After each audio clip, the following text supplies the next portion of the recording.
Hello, everybody. I am Kristen Kazarian. I am the managing editor at Food Engineering Magazine. And with me today is Dr. Irene Petrick. She is the Senior Director of Industrial Innovation, Internet of Things at Intel Corporation. Today we're going to be talking about artificial intelligence as it relates to food and beverage processing and the future of AI in food and beverage and farming agriculture. So Irene, I've read how Intel is making big moves lately, and one such solution is to reduce vision loss due to diabetes. The company also is working with OEMs to create ultra-portable gaming solutions, and its Intel company Mobileye and a couple partners are working on autonomous shuttles. How is AI being used in the food and beverage manufacturing sector today? So you're going to see some of the same themes in food and beverage, although food and beverage is a little bit behind where I would consider many of the other industrial sectors, such as aerospace or automotive, for example. One critical area that we see a lot of work being done around AI and food and beverage has to do with packaging and quality assurance kinds of things. So using vision systems, similar to what you were describing, to actually look at fill rates, to look at colors, for example, to gauge different kinds of quality metrics related to food production in general. And the reason it's interesting is because what we're applying more and more is what we call multispectral. So the old vision systems were just, it's there or it's not there kind of a thing. Right. We're now being able to do a lot more gradients to really assess much more carefully the actual quality and to be able to differentiate between excellent quality, good quality, poor quality, and absolutely no way kind of quality. So that's probably one of the biggest ways in which AI is being used in food and bev today. Yeah, and that obviously helps the processing role, and when things move through any kind of inspection system with that vision included. Right. Are there any specific categories within food and beverage that are either using artificial intelligence more or using it better? Certainly the packaging aspects within food and beverage have been using it and have been borrowing from other discrete processes, primarily because many of the packaging equipment is already smart because it's been made smart for other things like pharma, for example. I mean, some of the packaging equipment is pretty standard across sectors. So that's probably one of the best ones. Another place where we would see some of this being done is around robotics. Right. And anybody who's buying newer robots, who's upgrading more recently, is getting smarter equipment delivered to their plant floor in the first place. So robotics is another area in which AI is making a major contribution. Okay, and that's easily involved in the processing solution as well, with conveying and inspection is part of processing when, you have, say, chicken breast or steak on a conveyor, and it's going through the processing system, and you want to inspect it before it gets packaged. You definitely have that there, and you have the cobots or robots doing some of the work at that stage. Well, it's interesting that you would mention the meat packing, for example, has been lagging behind in the food and beverage area in terms of automating, in terms of robots, and COVID really brought that out in a major way, where you had meat packing plants where they have a lot of very close workers together on an assembly line, having major COVID outbreaks. And that sort of encouraged companies to begin looking much more clearly at how can I make those workers that remain on the factory floor safer and more effective. And we're going to see, I think, an uptick in robotics in particular and automation in that particular sector of food and bev. Yeah, it makes sense, especially now, especially since COVID is still here. It's probably going to be, and who knows what's going to be coming up next, even the flu, any kind of viral or bacterial system in our bodies Right. would help having the robots take our place. Mm-hmm. Um, so how about in the farming farming agricultural space? I've seen a lot of different uses there. I think we talked about when we were talking regarding the March article, AI and regarding data, how it's being used in crop preservation and use. Well, we're seeing AI being used in a couple of ways in agriculture. It's been used for a while actually to sense moisture. So I put sensors either right near the plant or in the ground, and I sense the moisture content, and then I can use either drones or some other kind of more conventional delivery to deliver exactly the kind of amount of moisture that I need for that particular timing. So that's been going on for a while.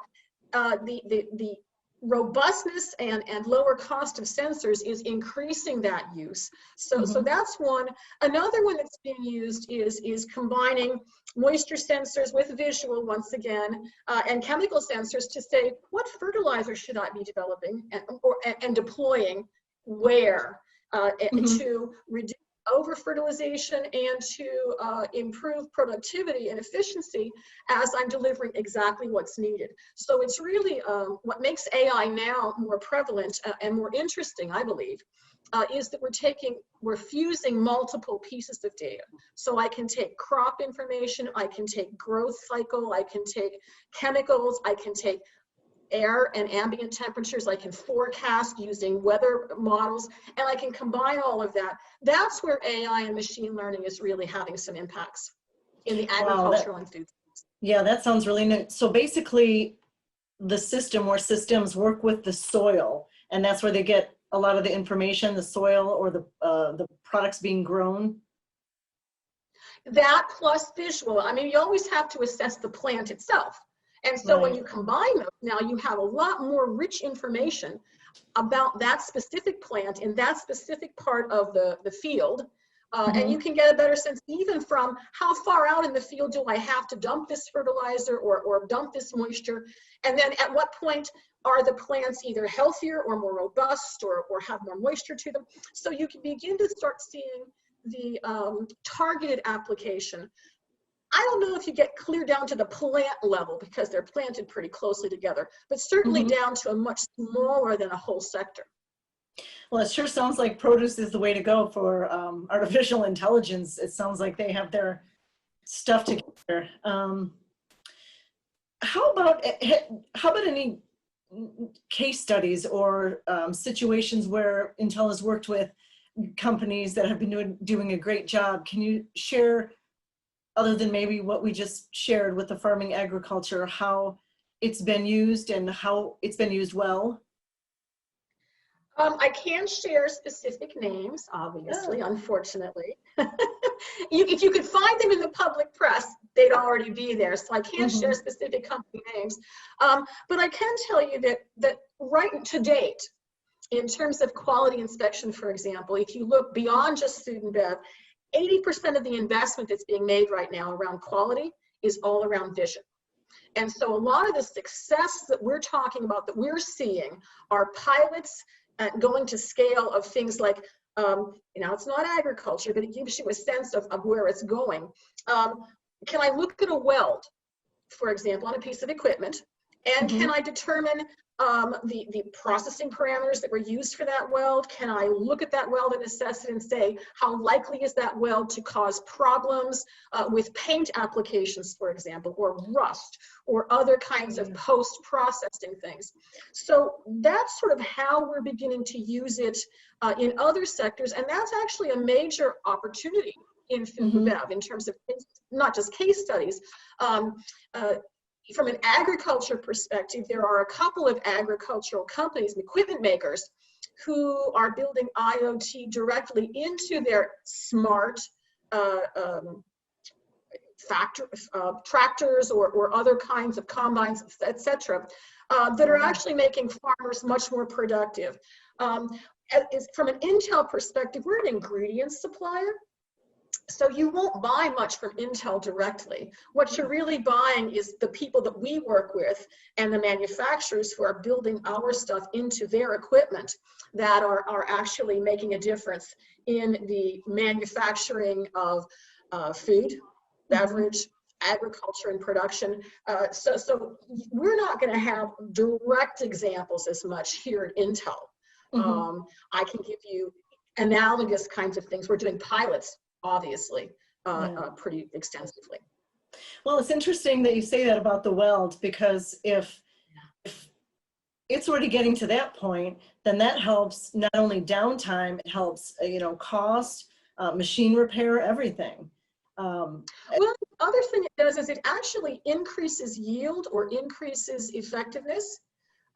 Because if I know what the status of a particular weld is, for example, or if I can pinpoint that this weld might be a problem, I can fix it before it becomes the problem. So we talk about feedback loops all the time. This is actually a feed-forward loop that enables us to correct an error before it becomes an irrecoverable error. Yeah. And I think that's one, again, another place where in food and bev, that would be a very interesting one, where so much of the transformation of material is around heat and chemicals and transformations. If I can sense something at one part of the process, I can feed forward to change the parameters a little bit to increase the yield of that. And we call that a tunable manufacturing, actually. Okay, tunable. Okay, that makes sense. So if you were talking with manufacturers, food, beverage, farming, whatever, personal care, what would be the first step you would suggest to somebody who hasn't had any artificial intelligence at all, they're still doing things manually? What would be the first thing that you would suggest? There are several of them I'll suggest. Consultants will tell you to choose the small thing, implement it, fail quickly and learn, and then redeploy it. At Intel, we have been saying, have a better understanding of what digital technologies can bring to your manufacturing lines or to your agricultural activities, and then choose something that you can deploy. What happens if you don't have a vision first? What happens is, even if you have a successful pilot, and by the way, most aren't successful, then they become pockets of excellence that aren't able to be scaled across the organization, or that aren't linked to other parts of the organization. And so the first one I would say is think big and understand your direct competitive advantage and challenges, and then start smaller. That's one. Another one is to look at what I would call adjacent industries. So in packaging, look at pharma. If you're looking at quality control, look at discrete manufacturing. Automotive is doing a lot of very interesting stuff. So if you're looking to start, you don't have to reinvent the wheel because there are a lot of pieces. Food and beverage has been behind in terms of uptake of a lot of this technology. It's been a bit behind things like automotive and aerospace. And so you can borrow a lot of that and bring it in. So those would be the top two things I would suggest to get started. And then the other thing I would suggest, and this comes from a lot of work that we've done at Intel, is that these digital transformations, these projects that we want to do, these smart projects, they don't sit in a bubble. They really have to be linked to other enterprise systems. They have to be linked to other aspects of the process. And so you have to understand what the infrastructure is. So one of the biggest mistakes companies make is they say, well, I'm going to collect a lot of data. I'm going to be so data rich that I'll be able to do this. And then they find out they're constrained by bandwidth. I don't have enough bandwidth in my company, in my manufacturing floor, to consume all of this data, let alone to feed it into models that come back quickly with feedback and real-time process control. Actually, and a lot of companies, even companies that are further along than food and bev companies are in general, have that same problem. I invest in a great piece of equipment. And then I have really bad data structures that I can't get as much information out of. So there are a lot of those kind of confounding factors that if you think bigger to start, then you sort of understand where those bottlenecks might be, where those hurdles might be, and it keeps you from starting these IoT projects or these AI projects that look like black holes. I have to keep pouring more and more money into it. That's not really a fair statement. It's that we didn't really look at the whole gambit of what that project was going to really require. And that makes sense. That makes sense to look at the whole before you look at each piece. I mean, you have to understand what you're doing with anything, but especially this, if it's such a big digital structure that's going to be monitoring and managing your process. Right. In e-commerce and fulfillment. So that's another place where the AI and robotics are being used. And it seems that it's really, talking about an uptick, it's really been used a lot more so in this pandemic, with more online purchases and shipping and supply chain. Right. Yeah, I didn't really touch on the whole logistics aspect of all of this. Once I produce something, I have to get it to the customer somehow, which usually involves somehow going through a warehouse. It involves tracking, doing some kind of cold storage tracking if it's a particular thing that's going to be very sensitive to heat. Berries, for example, are very sensitive like that. So we're doing a lot, not just real sense, but we're doing a lot around blockchain. How can I really track over the course of the supply chain where things are going and how they're going, and what their status is at any point in time. So that leads me to my last question, which is, where do you see automation, AI in the future for food and beverage mainly? Do you see it growing in a specific way, or where it should be growing? There are two different ways I think it will grow. In general, food and bev is a very high volume production. So a lot of the economies of scale production that we have now serves very well. So I think you'll see an increase in robotics, particularly around cobots that can be trained more easily using human gestures.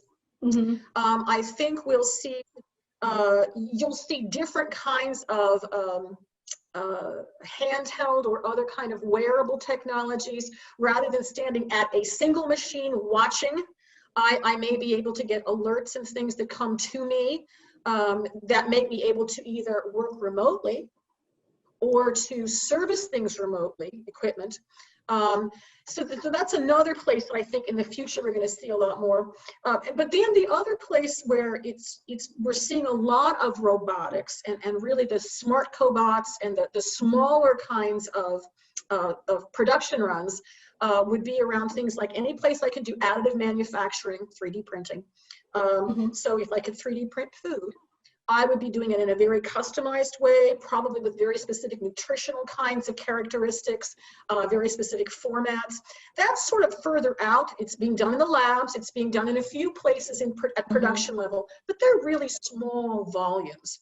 And so when you say food and bev, you sort of have to at least divide it that way into what's a smaller volume, personalized, customized kind of a thing versus what's a larger volume. So that would be the way I would look at it, I think.